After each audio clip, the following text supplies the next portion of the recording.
you said already, we are passionate. I think passion is a prerequisite for being an educator. I don't think I know a single educator that's not passionate.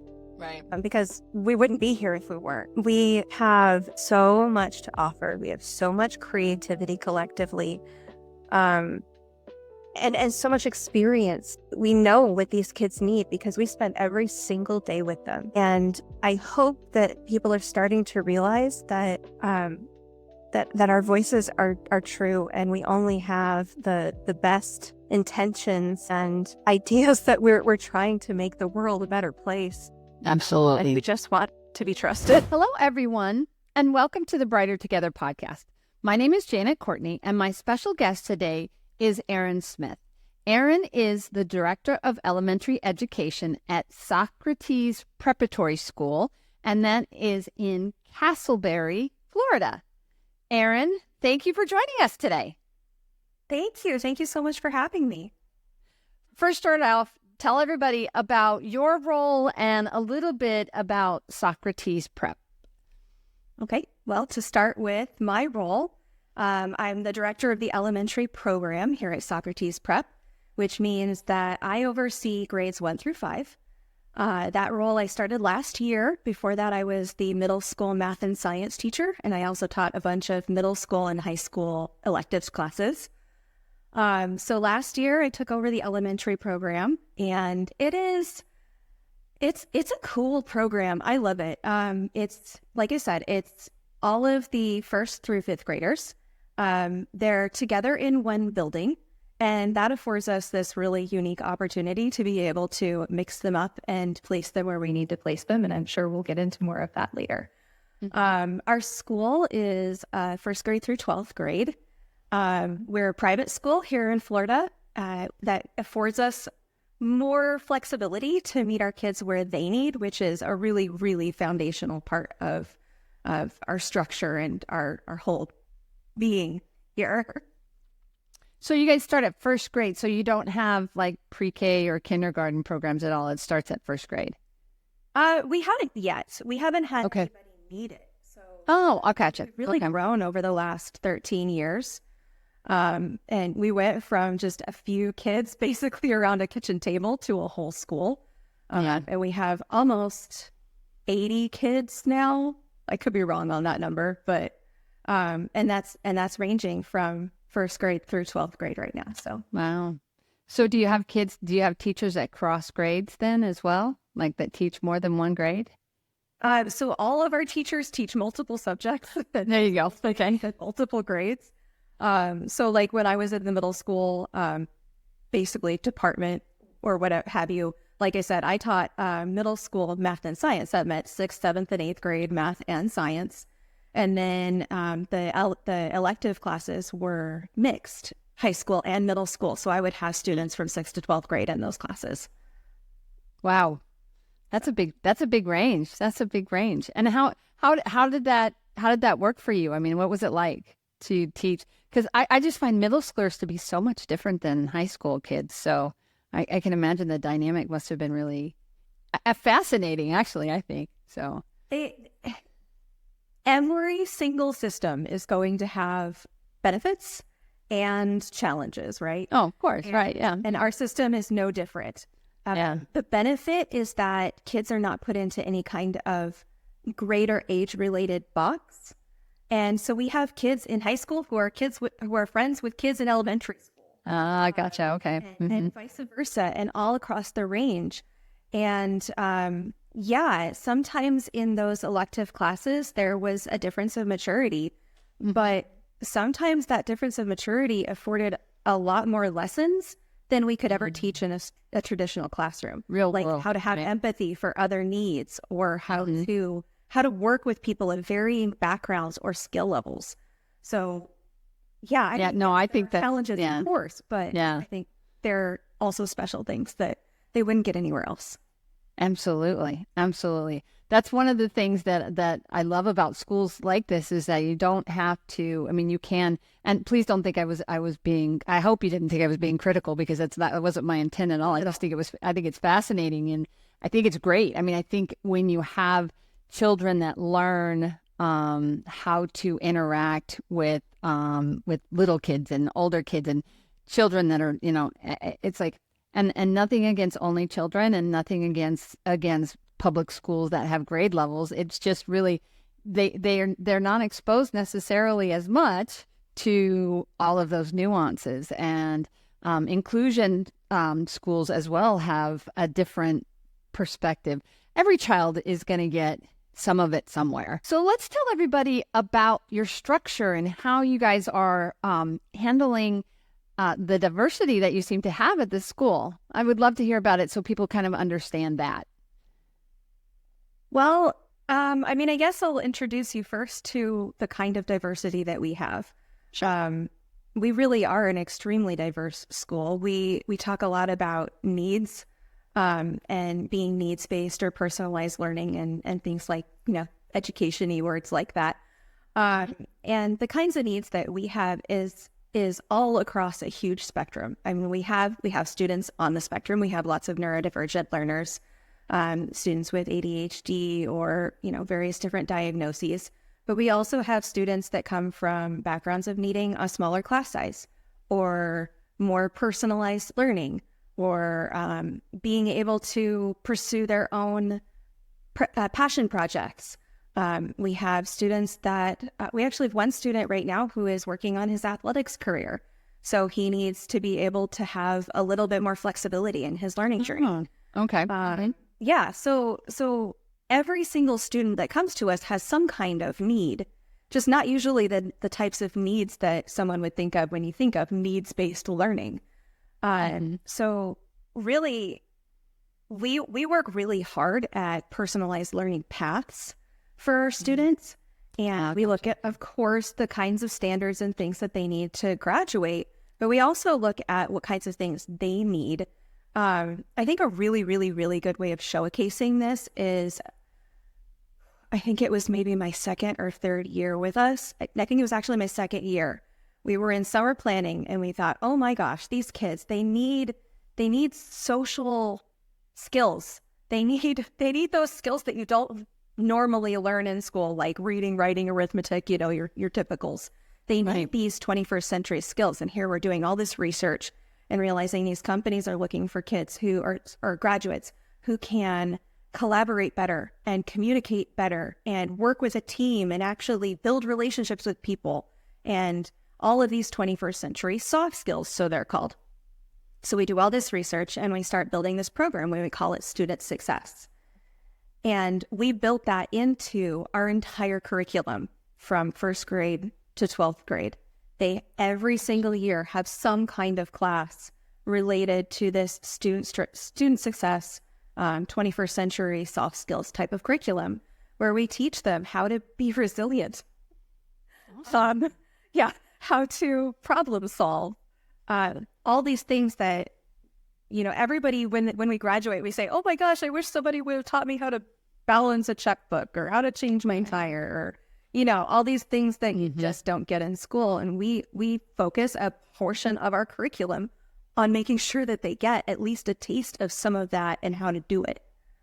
Nice. So, yeah. I mean, we do summer planning here, which is what I was saying I'm in right now.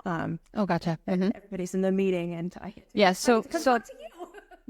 So people, this is because this doesn't come out the day that it's recorded. It is June 6th, 2025. So we're at the end of the school year, the beginning of the summer. By the time this comes out, it will probably be closer to the beginning of the school year, in a couple of months. We're about 6-7 weeks behind. So just so people know, I always try to say that when people refer to what's happening in their world during the day. No, it's totally fine. It's a good thing. It's exciting to be able to look and see, and when you'll be able to when the podcast is produced and are made public, then you'll go, oh look, that's where I was. Here's where I am. Isn't that exciting? So, and then you can say, when you guys use it for because one of the things that Brighter Together does for those of you that are listening right now is we. This is our podcast, but we share it with every single one of our guests, right? So anything that Erin does, we give her all of the video, we give her all of the audio, and I'm plugging Brighter Together right now, but But it's specifically about giving back to the community as well. Yes, Lighthouse is the producer of the show, and we use it, but we also allow our guests to use it as well. So, and I think that makes a podcast maybe a little bit different than some of the others that are out there. I don't know. So that's so incredible. I mean, you were telling me about how you guys are just doing this to change the mentality or the mental space around education, and that's just another example of that. So that's amazing. Thank you. You're welcome. You're welcome. I'm proud and grateful that we can, So anyway, but you guys are doing amazing things too, right? You are helping kids that probably couldn't function in a typical brick and mortar K-12 public school, right? I mean, that's kind of what you're talking about, and getting an education that when you talk about an individualized education for IEPs, that's really, gosh, you guys are kind of tailoring the whole thing to them, right? Thank you. I do want to be clear. It's not necessarily that they couldn't function in a typical public school classroom. It's that they excel here. Gotcha. And they get the chance to grow into their most potential. Mm-hmm. Or at least we try to build a zone or a space for them so that they have the opportunities and the learning space to expand into their full selves, rather than, being put into boxes or and I'm not necessarily, I grew up in public school. I'm not saying that it's a horrible place to be. I'm just no, we would, none of us believe that. Yeah. Mm-hmm. There are more opportunities or a place to be able to become ourselves a little bit easier. Yeah. And I've interviewed, you are 67, number 67 for these interviews. And I have interviewed so many K-12 leaders, and there are so many people out there in all walks of education that are doing amazing things and get it. And there is definitely a trend in education that I'm seeing about the learner. And all of these people that we're interviewing are people that love the kids. I mean, everybody's like, I do this because it's about the children. It's about making sure. I mean, we're working on training up the next generation, and you guys are doing the same thing. It's just and everybody has their I'm a Christian, so what God has put in front of them, so to speak. Where you're supposed to be and what you're supposed to be doing. So. Whether they believe in God or not, that's not the point. But, everybody's where they're supposed to be. They're doing things, and we're doing things because the kids need us, I guess, is what I want to say. So yeah, that's awesome. That's awesome. So, so tell me, what are some of the challenges that you guys face? Well, I mean, like I said before, with all of our fantastic opportunities that being a mixed school or striving for personalized learning or mixing everybody up afford us, it also affords us challenges. For instance, having different levels of maturity in the same classroom can be really great, and it can also be really challenging.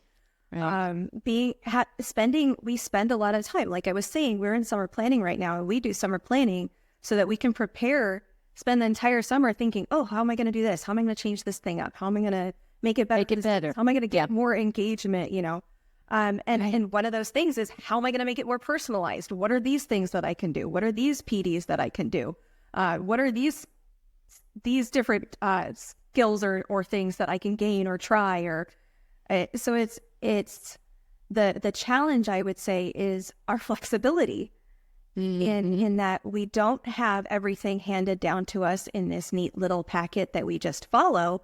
We spend a lot of time very much exercising our creativity, and we're constantly adapting and constantly observing our students and changing based on their needs and their interests and their wants, because their interests and their wants are important too. Right. This isn't just about us imparting information to them or imparting knowledge to them like we're some owners of it. This is more about, like, how do we help them grow into the person that they're going to be? Yeah. Yeah. Help them to learn how to learn, right? Mm-hmm. Yeah. And to have that innate curiosity. That's something that,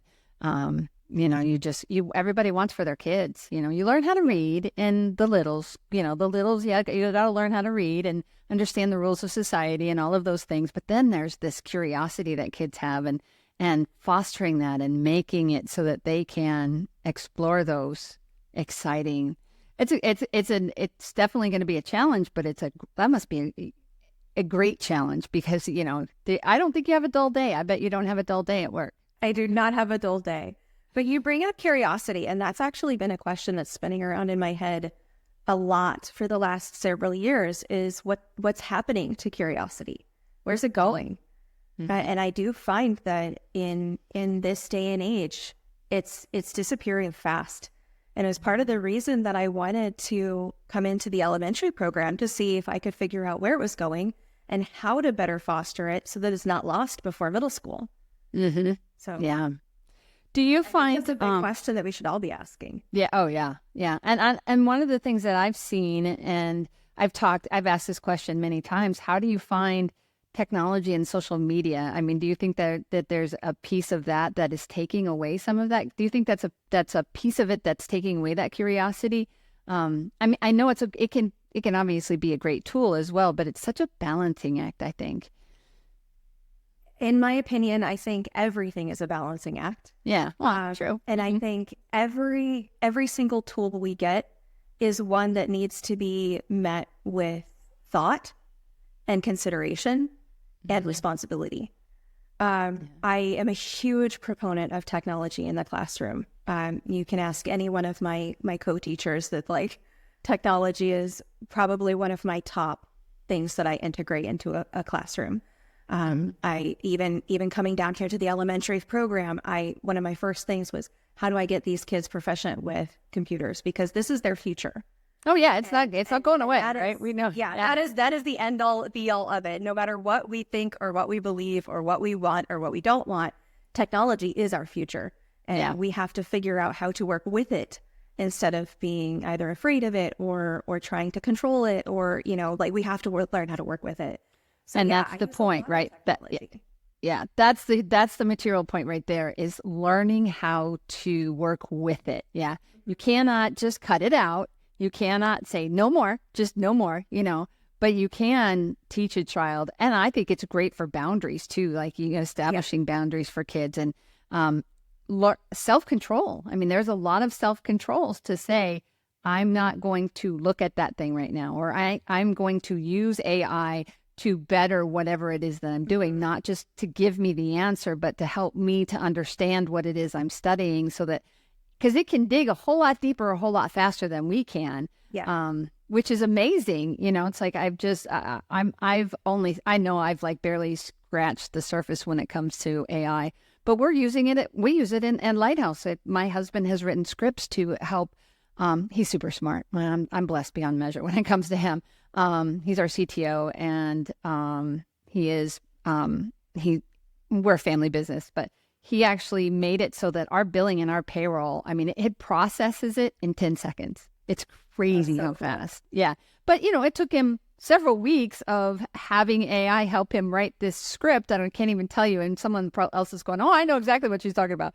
I don't know. I'm not that person. But, and we are a technology company. Lighthouse has been an online company for the last 7 years. So, it's like, it's not going away. Online's not going away. Therapy's not going away. The need for technology is not going away.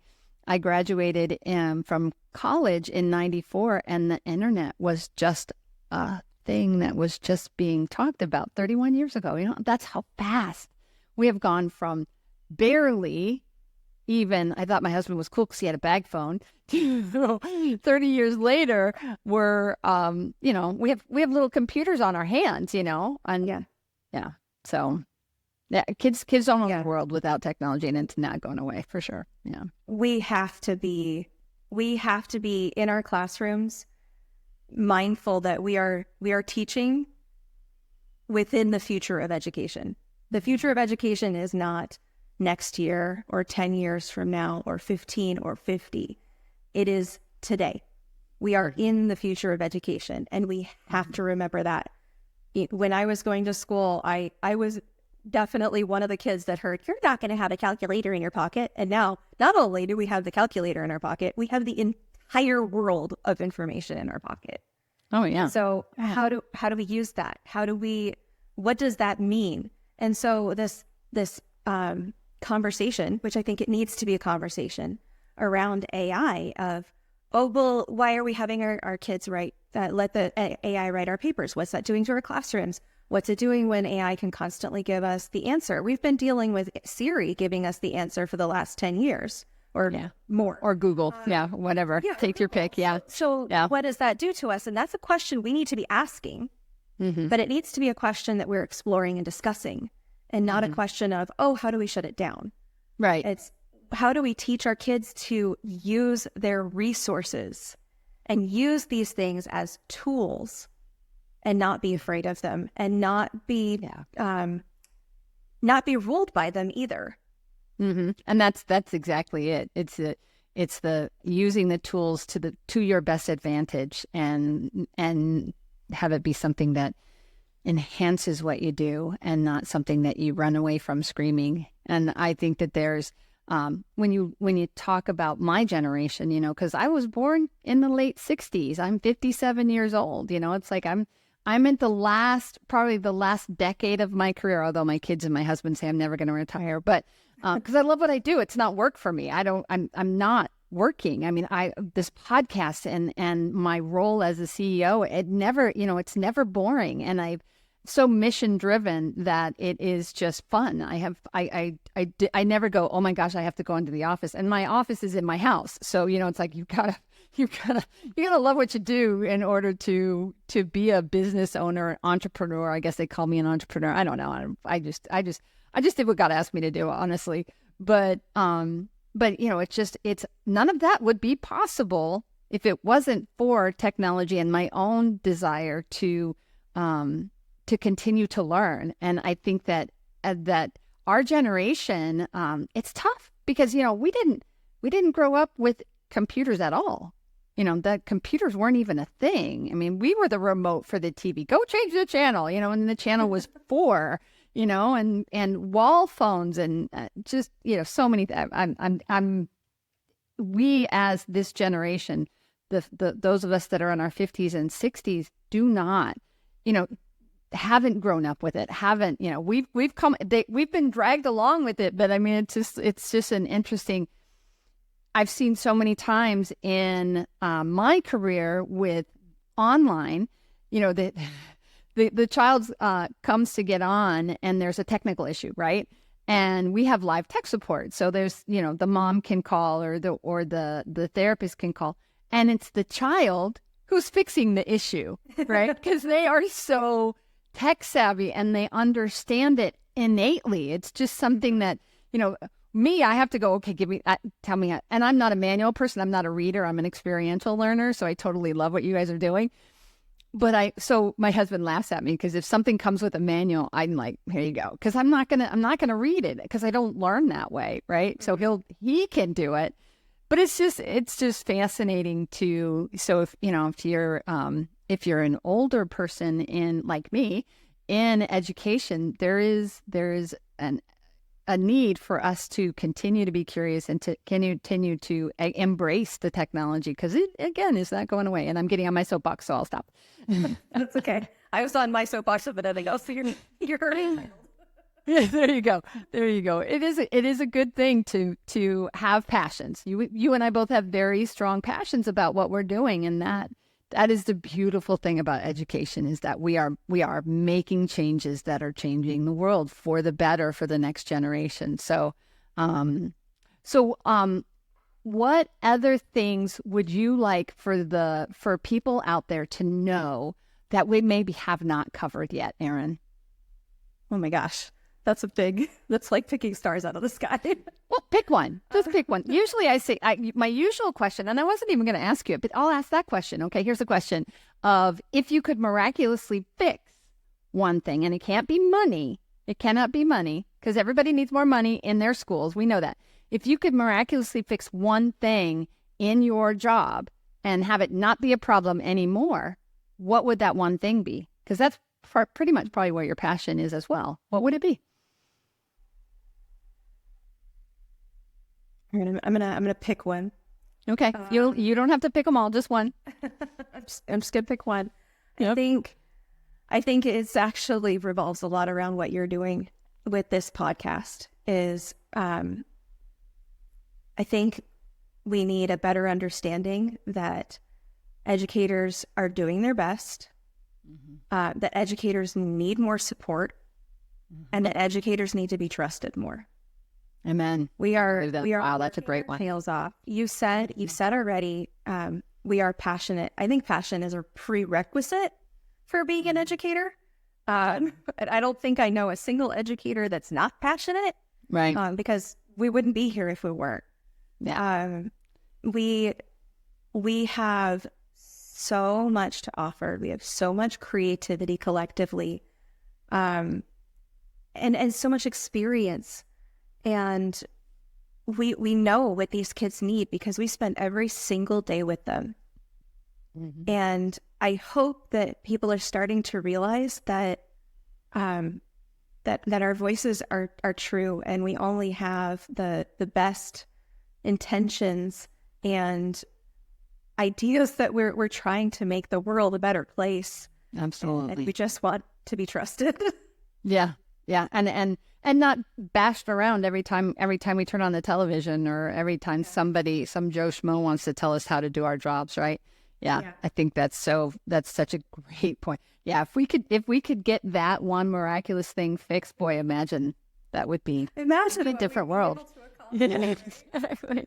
But we're doing it anyway. We're doing it, and that's the thing that is so incredible. Yeah, that's the best part, right? We're still doing it. Accomplishing a lot. Imagine we could accomplish if we had that too. Yeah, exactly. And that's the question. That's exactly the question that I asked. So thank you for answering it, because it is such a need. It is such a need. And it is what Brighter Together is about. So, okay. So where do people come to learn more about your school or Erin Smith? Well, we have a website. It's socprep.org. So SOCPREP.org. And pretty much everything you need to learn about our school is right there on that website. Awesome. Yeah. And that was something, again, didn't have websites in the early 90s. Thank you so much, Erin. This has been a great conversation. I'm just so pleased that you chose to join us on Brighter Together. So thanks for being here. Thank you so much for having me. This has been really fun. Awesome.